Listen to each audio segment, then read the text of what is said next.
Well, halos lahat kami ay nalungkot, no? Malungkot kaming lahat at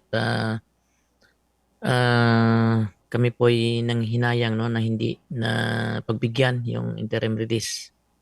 Well, in fact, in my part, no, at sa part ng ibang grupo namin, uh, ano na eh, although malungkot kami pero parang hindi na kami, ano, hindi na namin ikinagulat yun dahil Hmm. ang pagkakulong pa lang ni Pangulong Duterte, alam na namin na ito ay talagang sinadya ng administrasyon.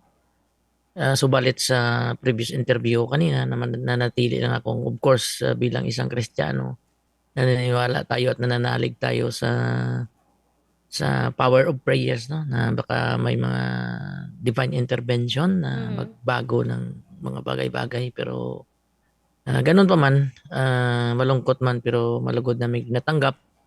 Ngunit umaalab pa rin, no, ang aming puso't damdamin na ipaglaban para hanapin ang tamang hustisya para sa kay former President Rodrigo Duterte. Yes, ini-expect namin, but nung lumabas yung ano ang statement na Mm. winib niya ang kanyang karapatan, most of us understands na Mm. maybe it is because the former president ayaw niya rin siguro maging sentro siya ng ano, maging siya ang maging sentro ng usap-usapan, maging ang Mm. kanyang physical or actual appearance.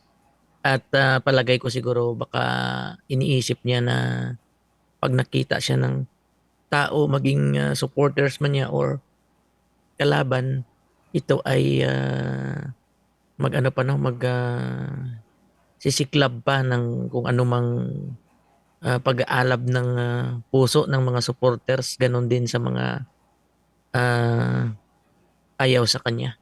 Hmm. Sabi man ay sugatan man ang puso at Mm. duguan, kami ay hindi titigil at kami ay lalong tumatapang na ipakita ang aming suporta. Well, anyway, sa Sunday nga mayroon din kaming rally sa Marble Arch sa London, no, ang Mm. UFG UK at ang ibang grupo ay mismo sa harap ng Philippine Embassy sa London. Gusto sa ating mga kababayan at sa mga Duterte supporters, hindi initial lang ito, hindi ito natin na maisip or hindi natin 'to maituring na talunan tayo, no. Dahil ang laban ay hindi naman dito. This was only is a temporary liberty in which sana ay mas makakabuti sa kanya, no, emotionally, morally, at maybe pati sa health niya makakatulong sana kung at least nasa labas siya tapos with 24 hours care dahil ang kanyang kalusugan ay kailangan na talaga. Dahil ever nang sa Pilipinas pa siya, tatlo kasing nurses niya na tatlong shifting yan eh. 8 hours, 8 hours, which is kailangan na niya talaga ng 24 hour care, lalo na sa mga gamot niya.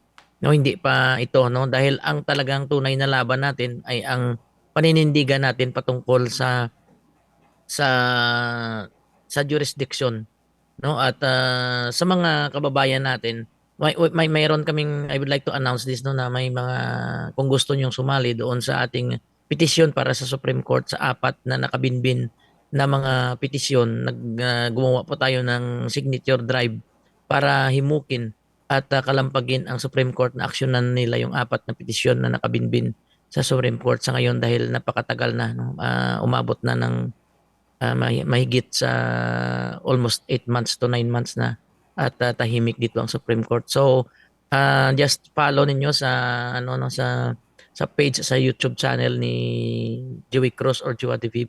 Nandun ang instructions. We have a signature drive and we want to hit the 1 million signature by before Christmas. So sa mga kababayan natin, ituloy natin ang laban. Duguan man tayo at sugatan ng ating puso, ngunit tayo patuloy na titindig at lalaban para makamit natin ang katarungan para sa ating dating presidente na nagsakripisyo, no. He make a supreme sacrifice para mabigyan ng comfortable life ang ating mga kababayan at ang ating pamilya. So maraming salamat at patuloy lang tayo. Patuloy pa rin natin ang hiling ko na patuloy pa rin natin ipagdasal ang kanyang kalusugan dahil na alam natin na he's 80 years old at nearly 81 na sa March 29 again. 20, yeah, April, March 29, yeah.